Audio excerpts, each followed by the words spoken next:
Assalamualaikum warahmatullahi wabarakatuh. Perkenalkan, nama saya Irfan Febri Ardiansyah dari ITB AAS Indonesia kelas IKESIA A1.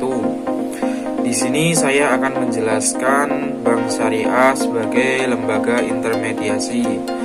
Oke teman-teman, simak video ini sampai habis. Oke teman-teman, langsung saja kita masuk ke materi yang pertama. Materi yang pertama, tugas dari Bank Syariah sebagai lembaga intermediasi adalah menghimpun dana masyarakat dan menyalurkannya kepada masyarakat yang memerlukan nih teman-teman. Nah, salah satu kegiatan Bank Syariah sebagai lembaga intermediasi adalah melakukan kegiatan pembiayaan, yaitu menyalurkan dana atau memberikan pinjaman kepada orang-orang yang membutuhkan dana nih teman-teman. Nah teman-teman, selain dari menyalurkan dana kepada masyarakat, ini Bank Syariah juga memiliki kegiatan umum, yaitu menghimpun dana dalam bentuk simpanan yang bisa berupa giro, tabungan, dan bentuk lainnya yang dipersamakan dengan itu berdasarkan akad wadiah atau akad yang lain, tidak bertentangan dengan prinsip syariah. Terus ada juga menghimpun dana dalam bentuk investasi. Nah, ini berupa deposito, tabungan, atau bentuk lainnya yang dipersamakan dengan itu berdasarkan akad mudharabah atau akad lainnya ya teman-teman ya.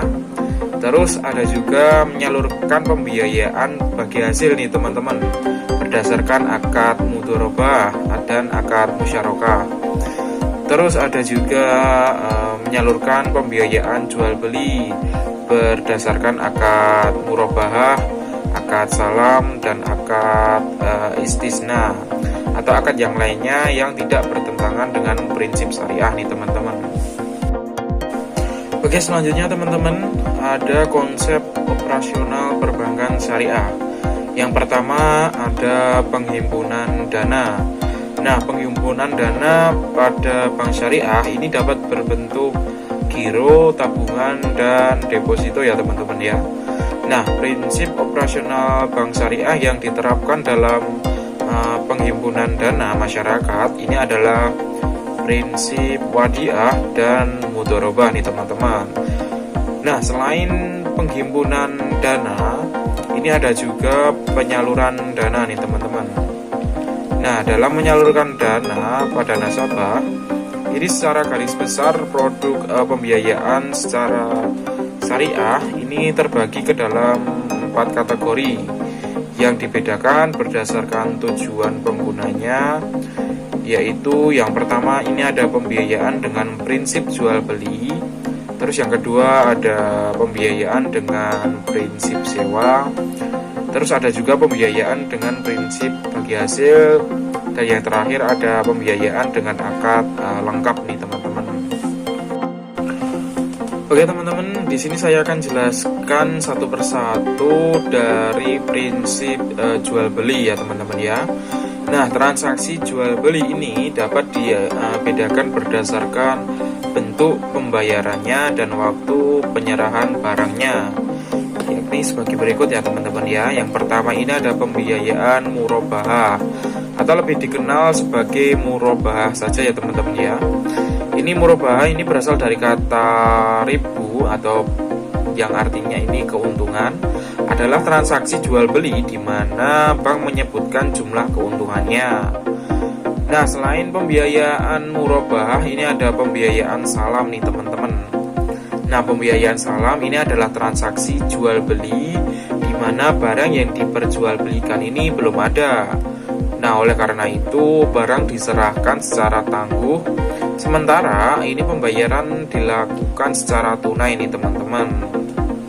Selanjutnya ini ada pembiayaan istisna. Nah, produk istisna ini menyerupai produk salam ya teman-teman ya.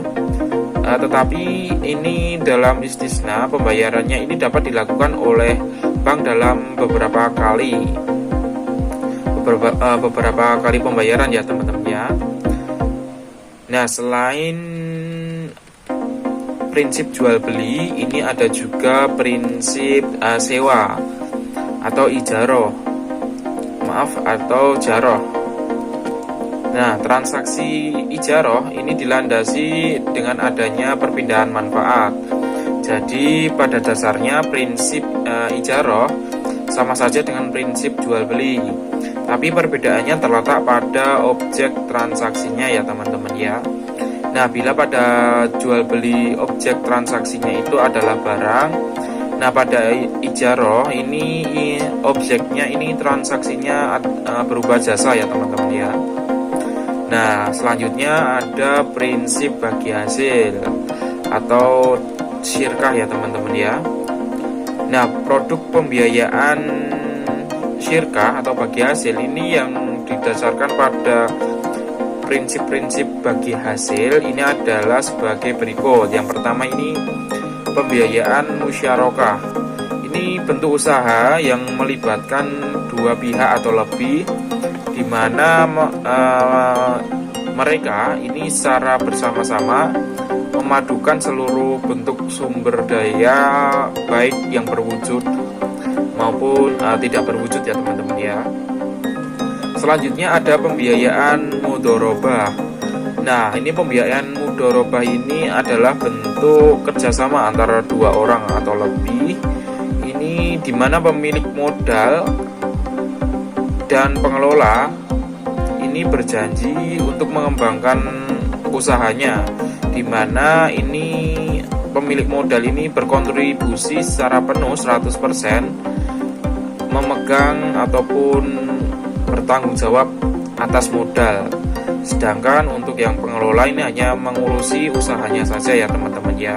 Nah, selanjutnya ini ada produk jasa perbankan lainnya. Yang pertama ini ada wakalah, terus yang kedua ada kafalah, yang ketiga ada syarf, yang keempat ada hord, yang kelima ada ran, yang keenam ada hiwalah, terus yang ketujuh ada ijaroh, yang terakhir yang kedelapan ada al-wadi'ah. Nah, oke teman-teman, itu tadi materi yang bisa saya sampaikan. Apabila ada kekurangan, saya mohon maaf yang sebesar-besarnya. Terima kasih yang sudah menonton video ini. Akhirul kalam, wassalamualaikum warahmatullahi wabarakatuh.